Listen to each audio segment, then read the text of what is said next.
Господин Змијанец, добар ден. Добар ден. Колку се заштитени правата на децата во Македонија? Јасно не можам што можам генерално да го кажам, дека Република Македонија многу лесно и многу брзо ратификува конвенции и закони, но има генерален проблем во нивно спроведување, особено во функционалност, во најдобар интерес на заштита на правата на децата.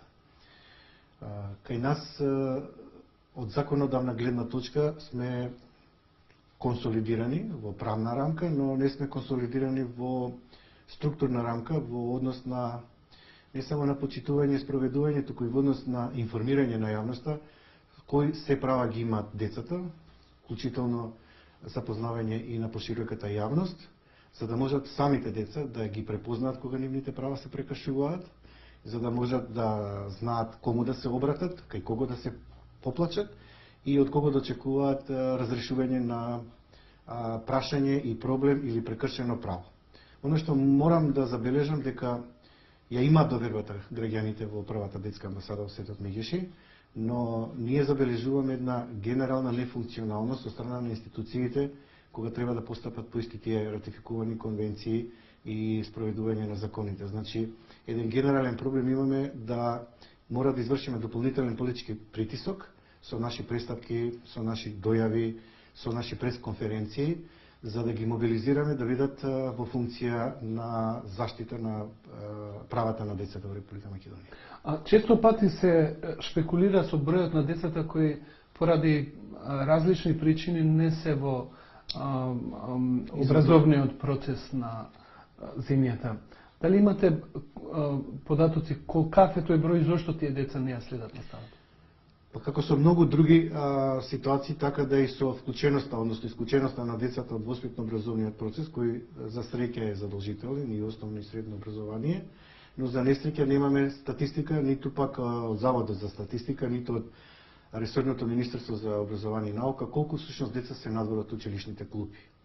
Неколку министри во минатото имаат дадено изјави дека 5% од популацијата основношколска дека не се вклучени во задолжителниот основен образовен процес и моравме ние да пронајдеме некоја бројка од вкупната бројка на вклучени деца, дека тоа се движи од 18 до 18.000 деца кои не го започнуваат основно образовниот процес, а меѓу нив има и 200.000 граѓани кои не успеале да го завршат основното образование. Тоа се неформални бројки од страна на дадени од страна на двајца министри, но не, како што реков, не ни беше тешко да ја пресметаме бројката. Меѓу тие 18.000 деца имаме 2.000 деца кои се катадневно по крстосниците, питачат и нивниот труд се злоупотребува. Има исто така неформална бројка дека од 2 до 3.000 деца се без извод од матична книга на родените, односно деца фантоми на кои не можеш да им го најдеш трагот. Едноставно можат да исчезнат од мапата на Република Македонија, да бидат киднапирани, грабнати, силувани, продадени нивните тела и органи, а при тоа да нема никаков трак од нивното исчезнување од Република Македонија. Значи, ова ми е поентата дека ако имаме... Зошто тие деца не следат настава?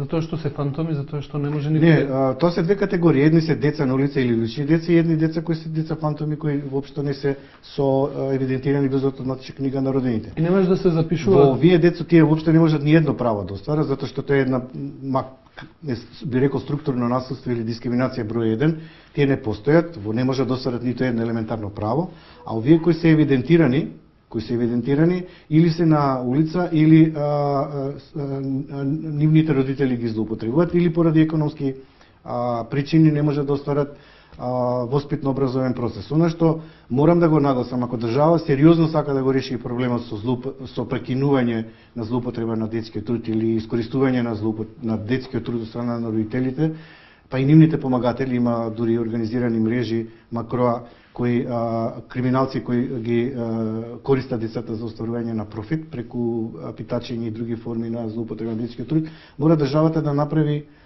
би рекол реформи во воспитно образовниот процес во градинката. Имено за ова ранлива категорија на деца, родители кои немаат никаква елементарна екзистенција, тие децата многу често ги гледат како извор на приходи од 500 до 1000 денари дневно за да можат да екзистираат. Значи, без еден од тие родители нивна доедукација и вработување во некаква во некаква институција за да може да остварува приход, не можеме да очекуваме дека кругот на неписменост, злоупотреба на детскиот труд и необразованост ќе го решиме. Значи мора да се почне со бенефициски пакети на деца уште од третата година да може да се вклучат во воспитно образовниот процес. Дали воопшто нешто е направено од ова што Еве даваме конкретни мерки да се вклучат децата во раниот детски развој уште од третата година во градинка за да стекнат основни животни вештини, за децата да стекнат хигиенски навики, да има таму топол оброк, да може да ги воспитуваат и да ги образуваат. И сметаме дека едно дете вклучено порано во градинка ќе исклучиме порано на време од улица и дека на тој начин првиот чекор кон задолжително основно образование ќе го направиме уште од првите 5 нели се најважни на свет, уште детето кога е мал. Но тука имаме и други моменти. Имаме долга листа на чекање. Значи приоритет имаат родителите кои се вработени, а претежно овие деца кои питачат и кои се злоупотреба нивниот труд се сиромашни, не може да платат, не се образовани нивните родители, не ги знаат придобивките од образованието и државата ги маргинализира до крај. И тогаш имаме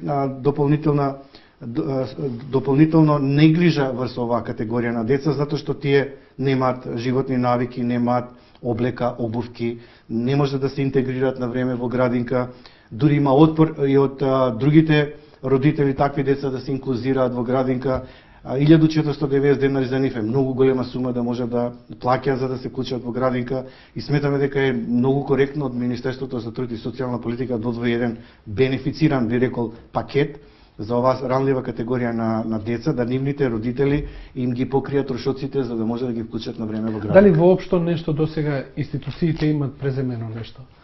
Па еве сега се обидуваат колку што разбрав да изградат стамбени објекти, каде што оваа категорија на деца на улица или улични деца да ги отргнат од улици и да ги сместат во еден, се надевам нема да биде гетоизиран објект и да им овозможи кров над главата. Но пак ќе кажам, една од мерките за решавање на овој проблем трансгенерацијски со злоупотреба на децата и нивниот труд не е само кров над главата, туку образованието. Образованието е клуч за решавање на неписменост, злоупотреба на детскиот труд и необразованост. Ако на време се вклучат децата во образование, има големи шанси тие да бидат рол модел на следни генерации како може во едно општество, едно ранливо семејство или деца кои едноставно живеат од собирање на секундарни суровини и продажба на разни производи, од питачење, да ги интегрираш во образованието, да станат академски граѓани и да се даде еден многу добар пример дека со образование, со вложување на државата во оваа ранлива категорија на деца има можност да се излезе од овој волшебен круг на неписменост, сиромаштија и злоупотреба на труд. Често пати зборуваме за семејното насилство, но ретко сум слушал дека и медиумите и организациите ова појава ја стават во контекст на тоа дека најголеми жртви на тој вид насилство се децата, без разлика дали се директно објект на семејно насилство или се како учесници или неми наблюдувачи на тоа насилство. Јас бија малку дополнил вашето прашање, дека кога станува збор за семејно насилство, многу често се става фокусот на жената дека е жртва на семејно насилство од страна на мажот, односно таткото. И во проценти тоа е така. И за среќа жените со храбрини го пријават семејното насилство, иако во последно време има мажи кои се храбрини да пријават семејно насилство од страна на нивните поранешни партнери или сопруги. Но едните и другите треба да сватат дека било какво семејно насилство најголеми жртви се пред се децата. Независно дали е сторено од таткото или мајката, од сопругот, сопругата, и покрај децата страда целото семејство. Или од прилика има бројки, колкав е бројот на овие деца кои што потекнуваат од такви семејства и дали институциите имаат идеја што треба да работат со овие центри за социјална работа за жал или за среќа имаат многу јаки ингеренции и судиите многу често ги земат предвид мислењето на центрите за социјална работа без при тоа да поведат дополнително внимание за емотивноста на детето и неговата поврзаност со двата родители. и многу често, како што нагласив, доколку двата родители не се договорат, едниот родител го добива полното старателство, другиот има право на видување. Сакаме оваа пракса да ја смениме и сакаме да дадеме нагласот на квалитетно и одговорно родителство и по развод, и сакаме да дадеме нагласок на тоа дека детето како субјект има полно право да учествува во правото на мислење колку и со кој родител сака и колку време да посвети.